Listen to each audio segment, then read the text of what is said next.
Bir anlıq düşünün, dünyamız əslində gözlə görə bilmədiyimiz qüvvələrlə idarə olunur.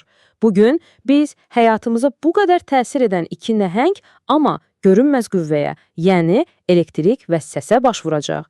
Gəlin 6-cı sinif dərsliyinə əsaslanaraq bu gündəlik möcüzələrin pərdə arxasına birlikdə nəzər salaq. Yol xəritəmiz də çox sadədir. Əvvəlcə elektrikin nə olduğunu, onu necə idarə etdiyimizi öyrənəcəyik. Sonra isə tam fərqli bir aləmə, yəni səsin titrəyişlərlə dolu dünyasına səyahət edəcəyik. Hazırsınız?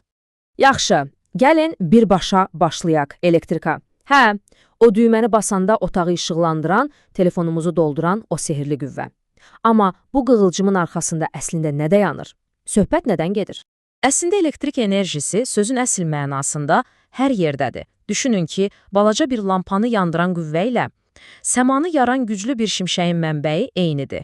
Bəli, bu, dünyamızı hərəkətə gətirən enerjinin özüdür. Bəs elektrik cərəyanı dediyimiz şey tam olaraq nədir? Bunu anlamağın ən asan yolu su borusu bənzətməsidir. Naqili bir boru, içindəki elektronları isə su zərrəcikləri kimi təsəvvür edin. Bax, elektrik cərəyanı milyonlarla, hətta milyardlarla belə kiçik zərrəciyin bir yerdə nizamlı şəkildə axmasıdır. Yaxşı, bu elektronların axması üçün onlara qapalı bir yol lazımdır, elə deyilmi? Biz buna elektrik dövrəsi deyirik. Hər şey əslində çox sadədir. Sizə cəmi 3 şey lazımdır. Enerji verən bir batareya, enerjini daşıyan bir naqil və o enerjini işığa çevirən bir lampa. Bu üçü birləşəndə vəsfalam, dövrə tamamlanır, lampa yanır. İndi təsəvvür edin ki, hər dəfə bu dövrələri çəkmək məcburiyyətindəsiniz. Çox yorucu olardı, elə deyilmi? Məhz buna görə də hər elementin öz simvolu var. Batareya, lampa, açar, hərəsinin öz işarəsi. Bu, elə bil ki, bütün dünyadakı mühəndislərin danışdığı universal bir dildir. Yaxşı, əsasları bildik, amma bütün dövrələr eyni deyil. Gəlin indi baxaq, bu dövrələri hansı fərqli üsullarla qurmaq olar və bunun nəticəsi nə olur?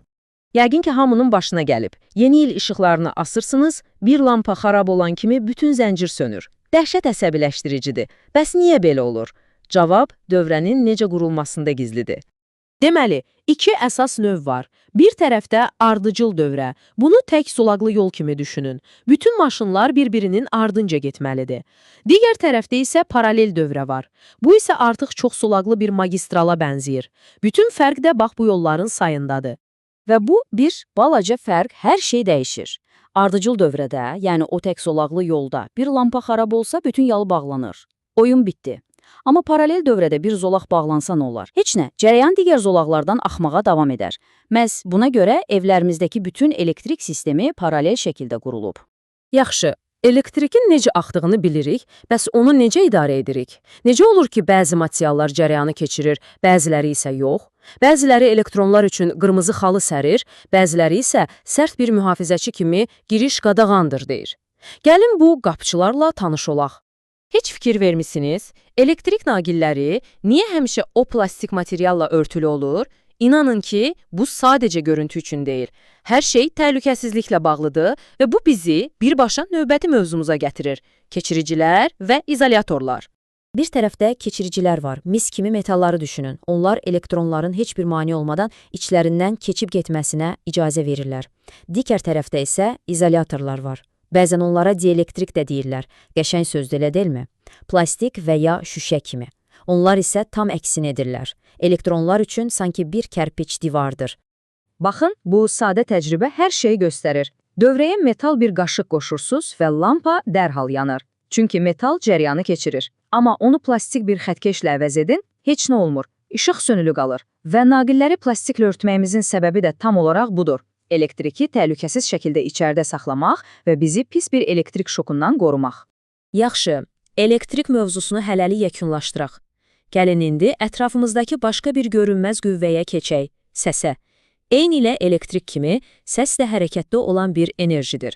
Amma naqillərin içində axmaq əvəzinə o dalğalarla hərəkət edir.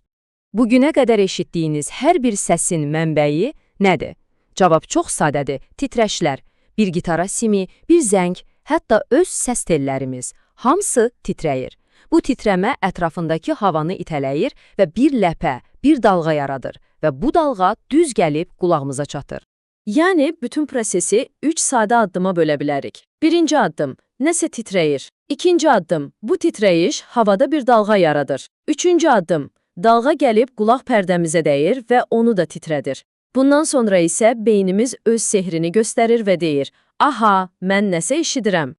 Əgər bir səs dalğasının içinə böyüdücü şüşə ilə baxa bilsəydik, nə görərdik? Əslində çox maraqlı mənzərədir. Hava zərrəciklərinin bəzi yerlərdə bir-birinə sıxışdığını görərdik. Buna sıxlaşma deyilir. Sonra isə onların aralandığı yerləri görərdik. Bu da seyrəkləşmədir. Səs əslində havada yayılan bu sıxış genəl hərəkətidir. Yaxşı, bu aydındır. Bəs niyə bəzi səslər fit səsi kimi zil, bəziləri isə dərin bir təbil səsi kimi bəm olur? Səsin yüksək və ya alçaq olmasını nə müəyyən edir? Bu bizi səsin çox vacib bir xüsusiyyətinə gətirir. Tonun hündürlüyü. Bütün cavab sürətdə gizlidir. Daha dəqiq desək, titrəyişin sürətində. Biz buna tezlik deyirik. Bir şey nə qədər sürətli titrəyirsə, səs o qədər zil, yəni yüksək olur. Nə qədər yavaş titrəyirsə, səs o qədər bəm, yəni alçaq olur. Qayda bu qədər sadədir. Sürətli titrəyiş, zil səs, yavaş titrəyiş, bəm səs. Gəlin sürətli bir yekun vuraq. Nələr öyrəndik? Elektrik cəryanı sadəcə hərəkətdə olan elektronlardır. Biz bu axını ardıcıl və paralel dövrələrlə və ya cəryanı keçirən və ya bloklayan materiallarla idarə edə bilərik. Bəs səs?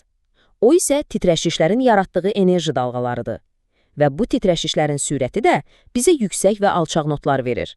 Deməli, elektrik və səs. Dünyamızı sözün əsl mənasında formalaşdıran iki güclü, görünməməz qüvvə. Amma bu sadəcə başlanğıcdır, elə deyilmi? Bir düşünün, oyunda olan digər görünməz qüvvələri, gravitasiya, maqnetizm, göz qabağında olub da görmədiyimiz, bizi anlamağa səsləyən daha nələr var? Növbəti dəfə işığı yandıranda və ya sevimli mahnınıza qulaq asanda bəlkə də bu haqda düşünməyə dəyər.